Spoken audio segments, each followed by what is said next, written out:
This is one of the oldest debates in barbecue. Some people say fat cap down protects the meat from the heat. Others say fat cap up lets the fat render and baste the brisket. But who is right? Today we're settling that question. But first, I have a startling admission. I'm totally biased. That's right, I always cook fat cap up, and I look down on people who cook fat cap down. The reason for that is because I smoke most of my briskets on an offset smoker, and there is literally no reason to go fat cap down on an offset smoker because all the heat is coming from the top, so yes, have your fat cap facing up. And second, I feel like going fat cap down would just mess up the bark. You'd get grill marks on it, and you wouldn't get those perfect Texas-style slices with perfect ooey-gooey, tender, rendered brisket fat on top. And that's why even when I'm cooking in drum smokers, Kamado smokers, pellet grills, any smoker where the heat is coming from below, I still cook fat cap up because I want perfect fat caps and I don't want to ruin it and mess it up. But here's the problem.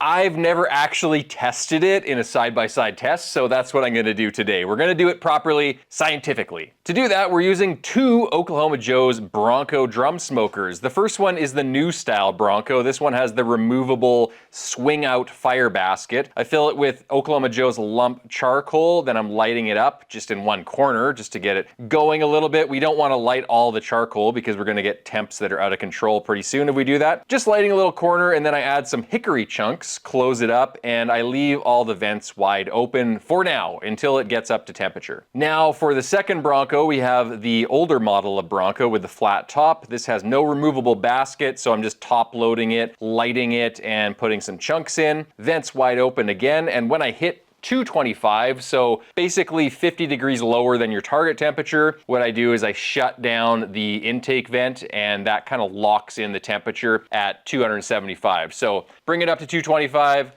close the vent, and then it slowly creeps up and it plateaus, and you're gonna get a perfect 275 if you do it that way. Now on to trimming the brisket, but I have a problem. These briskets are a little bit frozen. If I was a smart YouTuber, I would have taken these out several days ago, but I just took them out last night and they're partially frozen, so we'll deal with it. So naturally, I used the trick that every real pitmaster knows. I hit them with a baseball bat. Don't worry, I covered them in plastic wrap first, and now I'm just beating them so I can tame them into shape, even though they are partially frozen. There we go. I'm gonna wipe down the baseball bat before I give it back to my kid, don't worry. All right, now we're trimming the briskets, trimming the fat cap down to about 1/4 inch, and yes, I scalped a couple spots, no big deal. You know what, guys, here's the truth. Even experts who have a wealth of experience like me are internationally renowned as famous pitmasters. We do make mistakes. I do scalp a brisket or two. So you know what? Don't be so hard on yourself if you also scalp a brisket or two. All right, now I'm seasoning them, starting with a little bit of soy sauce as a binder and a light layer of table salt. I used to use kosher salt, but I like using table salt now because it's smaller in granule size. Then I am rubbing generously with Smoke Trail's barbecue brisket rub, my favorite rub for brisket. Flip it around, season the other side, and we're done. All right, so here's how I'm setting things up. For the fat cap up brisket, I'm putting that on the new style Bronco, and the fat cap is going up for the entire cook, as you can imagine. Lid down, running at 275. And then for the fat cap down brisket, that is going on the old style Bronco, fat cap down for the entire cook, directly facing the heat source from below. Everything else is the same cooker, kind of, similar cookers, same temperatures, same time. The only difference is that the fat cap is up on one of the briskets and it's down on the other one. Now we just cook them at 275 and we wait for, I don't know, 11 hours? Well, actually we're about 5 or 6 hours in, and I want to take a look at these briskets and see what's going on. So first I'm checking the fat cap down brisket, and honestly, it's looking pretty good. Nice dark mahogany color coming in. Bark is forming nicely, and what I'm looking for here is any signs of burning or drying out on the bottom, which I'm not really seeing. Now let's check the fat cap up brisket, and yeah, pretty much the same story here. Nice color, bark is developing well, nothing weird going on. So at this point in the cook, there is no clear winner. If anything, they look almost identical, except one has the fat cap up. Quick science moment here, because I really want to explain what the difference between fat cap up and down really is on a drum smoker. On a drum smoker, your heat source is coming from below the brisket, which is why people say you should go fat cap down, because the fat acts like a heat shield in their opinion. And yeah, that is actually true, but here's the thing that most people misunderstand. A lot of people think that when you go fat cap up, that fat renders and then kind of melts down through the brisket and makes it juicier. That is like a super old wives' tale in the barbecue world that is older than me. But that's not actually what's happening. Brisket is mostly water, and fat and water don't mix. Water is polar, which has a negative or positive charge, and fat is non-polar, which doesn't have a charge at all. So it's like putting a magnet up against a rock, like they won't stick together. So that rendered fat is not soaking into the meat like some people think. I don't think a lot of people think that anymore these days, but there might be some of you out there. Most of it is just running off the brisket. So really the whole fat cap up versus down debate isn't really about keeping the brisket juicy and moist and that fat penetrating the brisket or anything like that.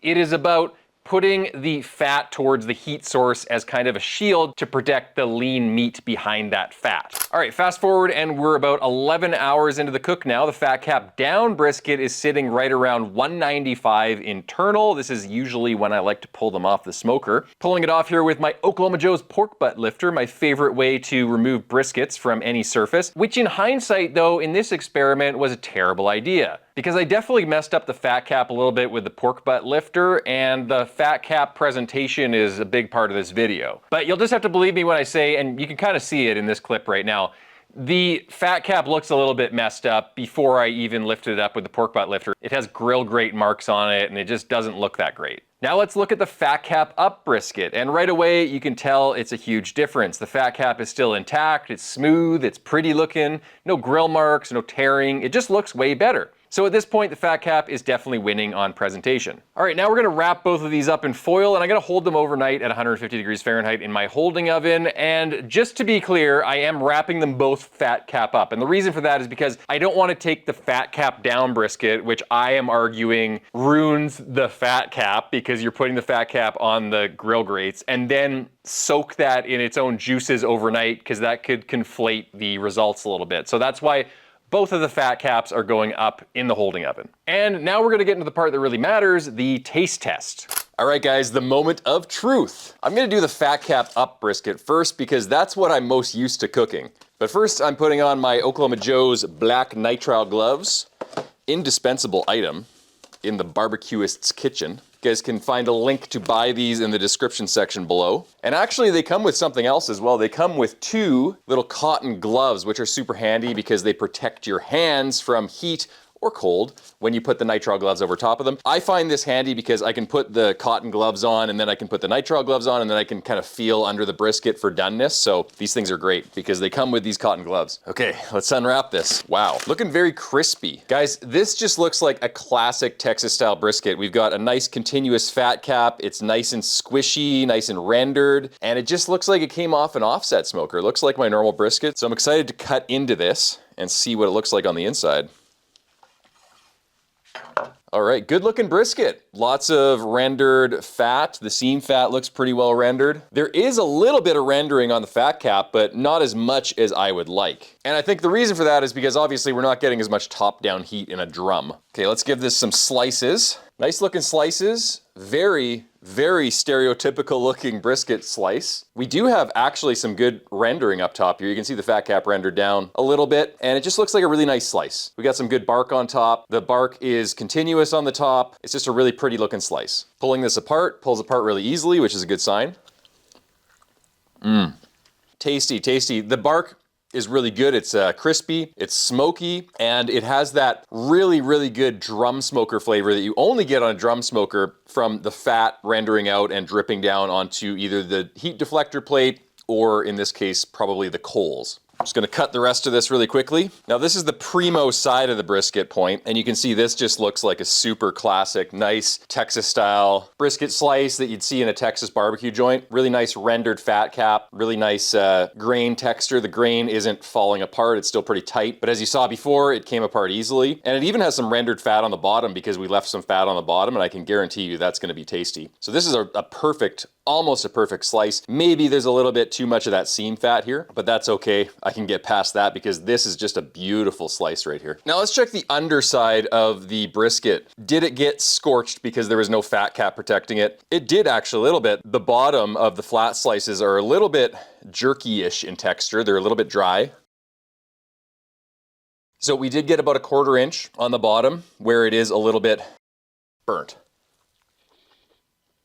Still very good though. It's kind of like a steaky type taste, like a grilled steak taste. It's not like immediately biting into it and being like, ah, you screwed this brisket up. It's actually adding to the brisket a little bit because it gives it a little bit of that grilled steak flavor. So I'm not exactly opposed to it. I'm used to cooking my briskets foil boated, so the bottom gets really braised. It doesn't get burnt at all. But as a result, it gets kind of mushy sometimes. It doesn't get as much bark on it or as much smoke. And this is kind of the opposite. It's got that grilled meat flavor on the bottom that actually is really nice. It's kind of like I've cooked cowboy style briskets in the past where you do direct heat grilling, and it's got a similar flavor to it. I wouldn't say I prefer one over the other, but it's definitely not a bad thing. So, is the fat cap down brisket going to be better because the fat cap was protecting the meat from the heat? We're gonna find out. Oh wow, I can already smell like more of a grilled meat flavor. This definitely smells more like the cowboy style direct heat briskets I've done in the past. So, let's take a look at this.